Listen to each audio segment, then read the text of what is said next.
de imediato para aquele que é recém-convertido. E é uma coisa impressionante. Como é que o recém-convertido, o novo convertido é abençoado assim, no estado? Uma pessoa mais antiga na igreja fica pensando assim: como é que pode, gente? Eu estou pedindo a Deus essa bênção há tanto tempo, não chegou para mim, o outro acabou de chegar, já sentou na janela do ônibus de Deus. Quanto tempo vocês namoraram? Pode falar, não tem problema. Só? 2 anos e meio? É bênção demais, né? A bênção não demorou a vir, não, né? Isso aqui a bênção não demorou a vir, não. Mas, para mim, meu irmão, por exemplo, a bênção ficou lá. Eu esperava a bênção chegar e a bênção não vinha, né? Namorei 7 anos, quase 8, para casar com o Senhor. É dureza, né? A palavra do Senhor diz: é melhor casar do que viver abrasado. E você ficar abrasado 7 anos, meu Deus do céu. Mas glória a Deus, né? Vencemos com o Senhor.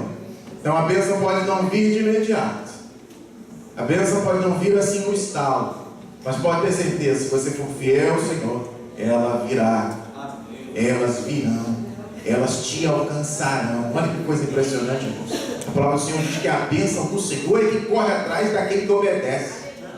Não é nem você que corre atrás da bênção, não. A bênção que corre atrás de você. E a bênção corre tão rápido que ela te alcança.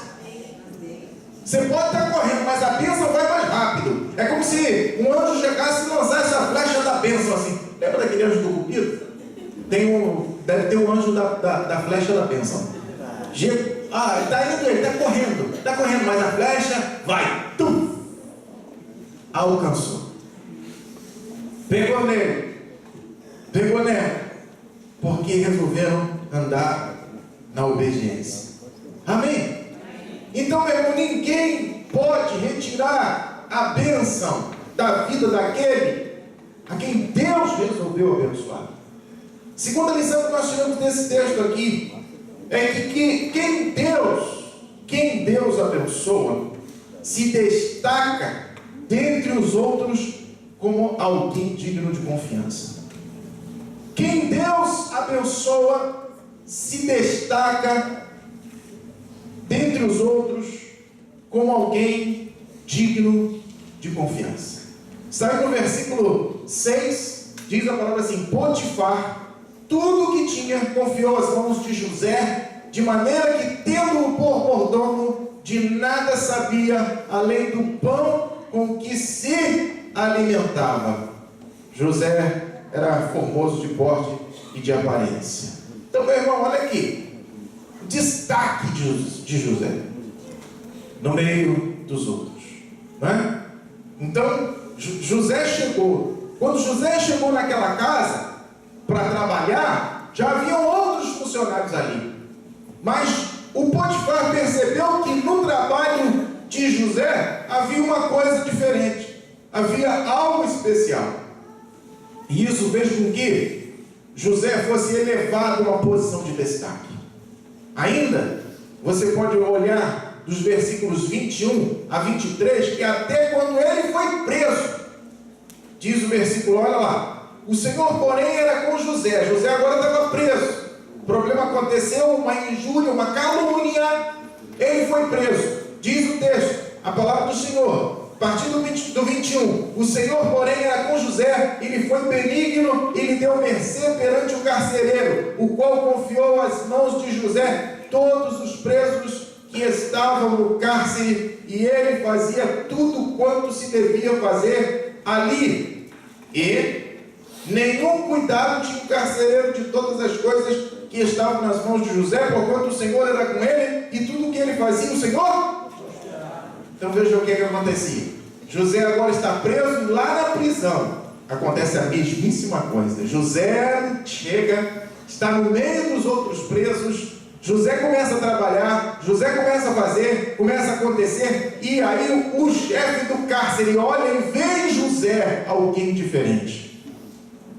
Ele vê em José alguém que é digno de confiança. não sabia explicar, mas ele sentia, ele percebia. Aquele homem era um preso diferente dos outros.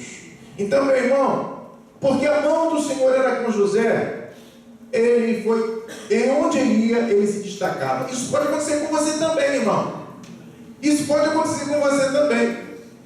Porque a mão do Senhor é contigo, aonde você vai, você pode se destacar também.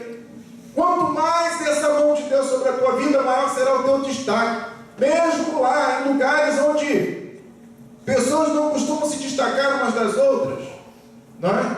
Você pode se destacar. Você pode se destacar pela maneira como você trabalha, não é? Se você for um crente fiel lá no teu trabalho, o teu patrão vai olhar para você como sendo uma pessoa digna de confiança e você vai se destacar ali. Você vai se destacar. Amém? A terceira lição que nós tiramos desse texto aqui é que aquele que entrega a sua defesa nas mãos do Senhor experimentará lugares ainda mais altos. Aquele que entrega a sua defesa nas mãos do Senhor experimentará lugares ainda mais altos. Porque veja se não é isso que acontece com José lá no texto que a gente leu, do capítulo 41, dos versículos 37 ao 44, diz a palavra do Senhor que, por causa dele ser um homem usado por Deus, e ali ele conseguiu revelar até mesmo o sonho de Faraó, ele foi elevado à categoria de governador. E então, chegando agora àquela posição de maior destaque ainda, veja, ele se destaca, José sempre se destacou. José era um homem distinto. Ele se destacava em casa, no meio dos irmãos. José se destacava na casa de Potifar. José se destacava lá no cárcere, preso no meio dos demais. Por fim, ele foi destacado para sair de lá do calabouço, para chegar a ser governador de todo o Egito. Isso é o que a mão do Senhor faz conosco, quando nós nos submetemos a Ele, né? Então, meu irmão, esse é um voto que nós começamos a ver hoje. Nunca se defenda. Nunca se defenda. Porque eu confesso para os irmãos, talvez não agisse da maneira como José agiu, a menos que eu percebesse, entendesse, não é? Que essa não seria a vontade do Senhor. Mas se eu agisse na carne, quando o Faraó me chamasse para ser governador do Egito, eu ia mandar chamar a senhora Potífara para conversar, no mínimo, não é? Eu na carne, agora governador do Egito, agora a autoridade, abaixo do Faraó eu era o cara, eu ia mandar chamar aquela mulher. José foi preso por causa de uma mentira. Olha, irmãos, José não sei quanto tempo ele ficou lá naquele cárcere, mas, por exemplo, depois dele revelar o sonho do copeiro e do padeiro, e o padeiro morre, o copeiro volta à presença de Faraó para servi-lo, José disse para ele assim: lembra-te de mim quando tu for lá, quando você chegar lá na presença do Faraó, lembra-te de mim. Sabe quanto tempo o camarada foi lembrar dele? Depois de quanto tempo? 2 anos. 2 anos, o cara esqueceu dele. Só lembrou por causa do sonho de Faraó. Ninguém conseguia revelar que o sonho era aquele. Ele lembrou que tinha um cara lá na prisão que revelava sonhos. Aí ele fica então mais 2 anos ali, mas não sei quanto tempo ele ficou ali preso por causa de uma calúnia. Você imagina a dor da perda de tempo de alguém que passou anos numa cadeia porque alguém inventou uma história a seu respeito, uma história mentirosa. Alguém levantou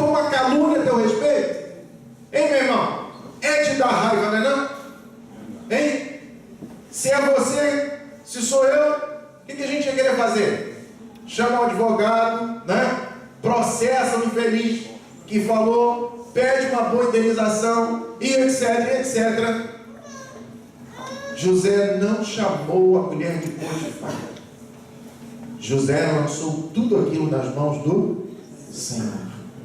Essa é uma lição maravilhosa para todos nós, irmãos. Essa é a lição que nós temos que aprender. Essa é uma lição que eu tenho certeza que cada um de nós precisa aprender. Nunca se defenda. Não defenda a tua reputação. Entregue na mão do Senhor. Entregue na mão do Senhor. Ele é justo. Ele é fiel. Ele sabe como fazer. Ser vítima. Alguém levantou alguma coisa a teu respeito? Alguém falou alguma coisa acerca da tua vida? Alguém tentou sujar a tua reputação? Ei, irmão, entrega na mão do Senhor. Deixa que Ele julgue. Não fique preocupado e querendo dar o troco. Não fique querendo a vingança. Até porque a palavra do Senhor diz: a mim pertence a vingança, diz o Senhor. Eu retribuirei. Horrível coisa é cair nas mãos do Deus Altíssimo. Você não tem que ficar se defendendo. Deixe Deus se defender. Deixe o Senhor ser totalmente Deus na tua vida. Nós sabemos que Deus tratou assim os seus servos. Quando Ele chamou Abraão, Ele disse: abençoarei os que te abençoarem, amaldiçoarei os que te amaldiçoarem. Quando Ele chama Moisés, Ele também fala algo semelhante. Ele diz: serei inimigo dos teus inimigos e adversário dos teus adversários. Ele chama Josué e fala a mesma coisa, em outras palavras, quando ele diz: olha, ninguém vai te resistir todos os dias da tua vida. Como fui com Moisés, eu serei contigo. Meu irmão, esse Deus de Abraão, esse Deus de Moisés, esse Deus de Josué é o mesmo teu Deus, teu Pai. Ele cumprirá a sua palavra, Ele agirá a teu favor, Ele lembrará de você em algum momento, pode ter certeza disso. Diz a palavra do Senhor, lá em 1 Pedro capítulo 2, versículo 23, que Jesus também agia assim. Ele entregava tudo nas mãos daquele que julga retamente. Eu e você precisamos ter esta tranquilidade de esperar em Deus, lançar sobre Deus as nossas preocupações, às vezes até a nossa ira, a nossa indignação. A palavra do Senhor diz: não se põe o sol sobre a vossa ira. Você pode ficar irado com alguma coisa. Veja, irmãos, os próprios irmãos de José ficaram preocupados com o que ele ia fazer, porque eles pensaram assim: olha, quando o nosso pai morrer, meu irmão, se prepara, porque quando o nosso pai morrer, a gente vai morrer também. A gente só está vivo porque o nosso irmão José, ele não quer dar esse desgosto para o nosso pai. Mas quando o nosso pai morrer, ele vai acertar as contas conosco. José não era assim. José não era vingativo. José era alguém que realmente tinha o Espírito de Deus. E até Faraó reconheceu isso nele. E um dos sinais de que nós realmente temos o Espírito de Deus dentro de nós é essa maneira de agir. Entregar nas mãos do Senhor tudo aquilo que porventura tenham falado a nosso respeito. Entrega na mão do Senhor. Confia nele. E o mais Ele fará. Amém, meu irmão? Então, a partir de hoje, nós estaremos lendo este voto. Não é? A partir de hoje, a gente estará vendo isso. Aí, vá à célula. Né? Você que ainda não está indo numa célula, vá a uma célula. Né? Leia o texto antes de quarta-feira, no horário da célula. Para que você possa estar lá, o quê? Recebendo essas informações, compartilhando também com os demais, sedimentando isso mais na sua mente, mais no seu coração. Bom seria se nós pudéssemos aqui tratar de cada voto desse 2 semanas, mas não achamos que seria tão produtivo, porque a leitura é muito pequena. Mas precisamos aproveitar o máximo possível. Se você puder fazer mais de uma leitura deste voto durante a semana, vai ser bom para você. Então, meu irmão, em nome de Jesus, entrega na mão do Senhor. Entrega na mão do Senhor. Confia de que Ele vai julgar a tua causa. Amém, irmão? Ele vai julgar a tua causa. Ele vai dar resposta a quem está levantando qualquer tipo de calúnia ou de conversa fiada acerca da tua reputação. Cumpre a ti fazer aquilo que Deus quer que faça, que você faça. Se você tiver que parecer mal ou ignorante ou retrógrado para defender aquilo que Deus defende, então fique com a palavra, fique com Deus e deixe o resto com Ele. E deixe o resto com Ele. Se você tiver uma oportunidade de falar um dia para que todos possam te ouvir na TV, e você se colocar ali a tua posição, conforme aquilo que a palavra de Deus diz, contrário àquilo que a maioria acha, meu irmão, fale a verdade do Senhor. Fique com o Senhor. O Senhor ficará contigo. O resto Ele garante. O resto Ele garante. Que Deus assim nos abençoe e nos guarde em nome de Jesus. Amém? Glória a Deus.